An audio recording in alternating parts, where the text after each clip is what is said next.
Any minute now. Any minute now. Any minute now. Any minute now. That's not what I want. Sorry.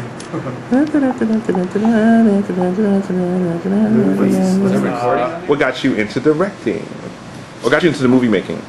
Altogether? HBO came into our homes circa 1982, or when was that? It was 82, 83. This thing called cable. We were told that it was coming to our neighborhood. Okay. And I was like, this is going to be really weird to have like a big ass cable sitting on your front lawn. And I didn't know what the fuck cable was. I was just like, what is cable?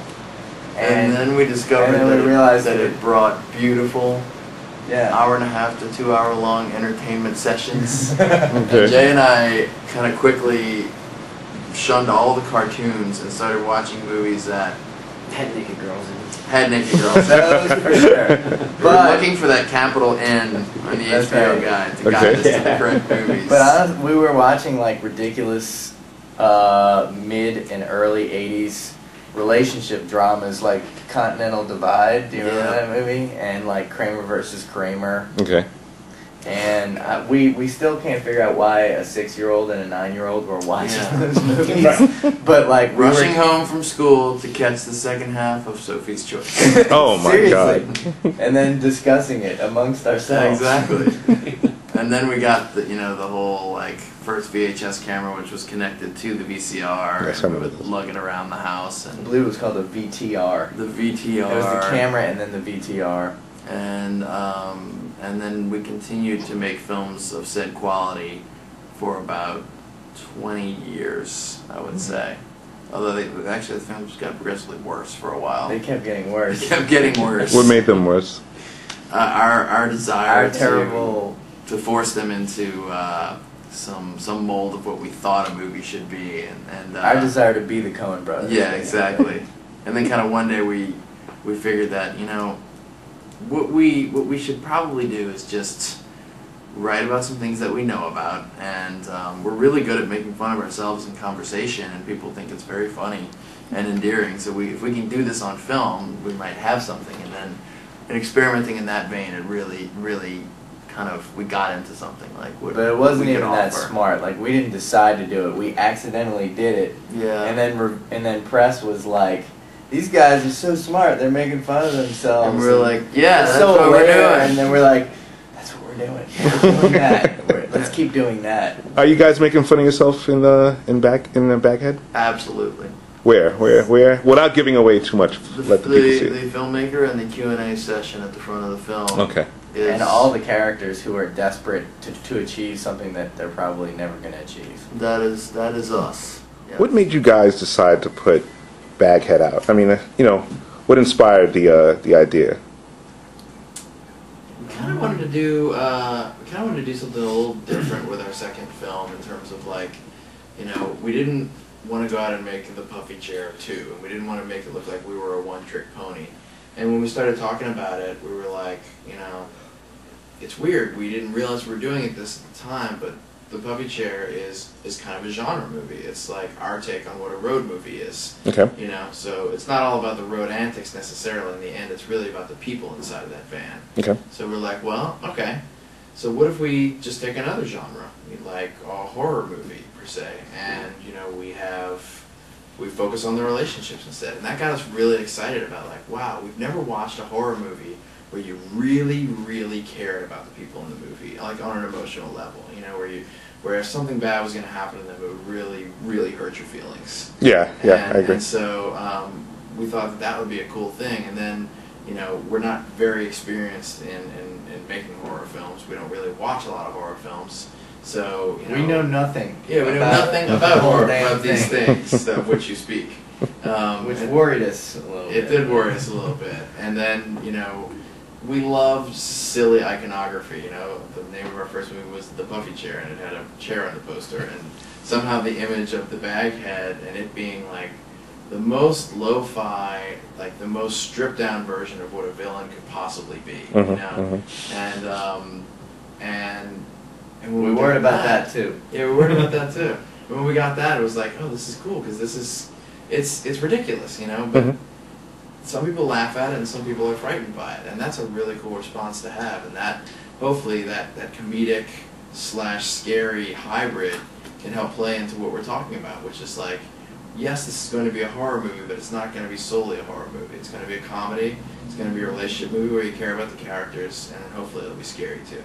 What was the most challenging thing to make it?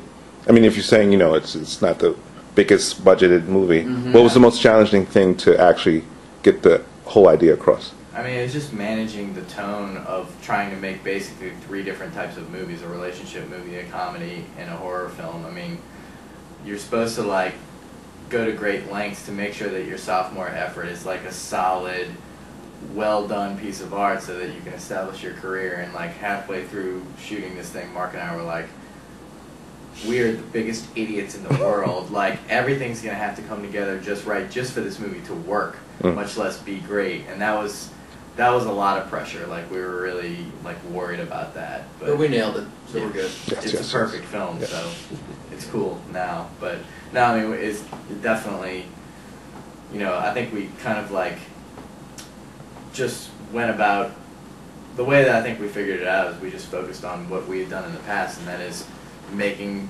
movies about people and the relationships between them, and focusing on that, and just making sure that the audience really cared about these people. I think it's some of the same challenges. Like, as far as like, I had never been in a horror film, so I didn't know what was scary and what was just stupid. So it was like, I don't know, and that's why we some of the scenes we shot many different times to try to cover for Mark and Jay, so they could cover their bases just in case certain things didn't play the way they thought it would. And I think sometimes it was challenging to keep just to allow yourself to go through as many options as possible, which some of them might have been bad. Yeah, and I think the things that became that were challenging at the time became the things that you ended up really enjoying. Like Greta was saying, like there were certain scenes that the intention of the scene would start off one way, and then we'd come back later on and be like, you know what, let's throw this into a completely different direction. And I mean, my character had the one scene with you. There was a scene that was about us kind of hooking up and getting together, and there was a lot of fear that you would lose Matt's character and you wouldn't like him as much and you wouldn't forgive him. And then, so we had that, we shot that. Are we allowed to talk about this kind of stuff? Yeah, we talk about not specific options, but like, we talk about the fact that we shot options, for sure. Okay. But as an actor, like, it was fun because then you would go into a completely different direction or a different, a whole different idea on your character, and then still try to keep it together. So it became, you kind of were trying to confused at certain times, trying to figure out what the through line would be, but then you realize you're just going to create all these different options. Also a challenge for me to stay awake through a lot of the filming. Yeah. Why? Would you say Sometimes you failed. Sometimes I got really tired, and I just fall asleep in the middle of the scene.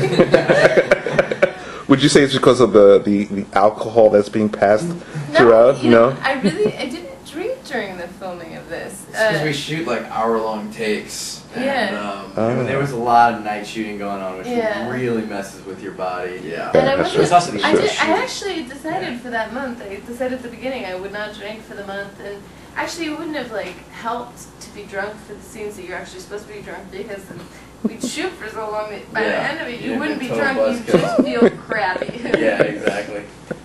Where was it shot at? It was shot in this place called Smithville, in between Bastrop and Smithville, Texas. Is like east central Texas. right outside of Austin. Yeah. Okay. My next and probably last question: when I know when it's going to premiere, but what locations? Okay, we start in New York on July 25th, and it's going to be at the Sunshine Cinema and at the AMC on 34th Street. Okay. And then we are going to be in Los Angeles at the Sunset 5 in Hollywood, Santa Monica 4, Santa Monica, Lovely Playhouse 7 in Pasadena, and in Irvine as well.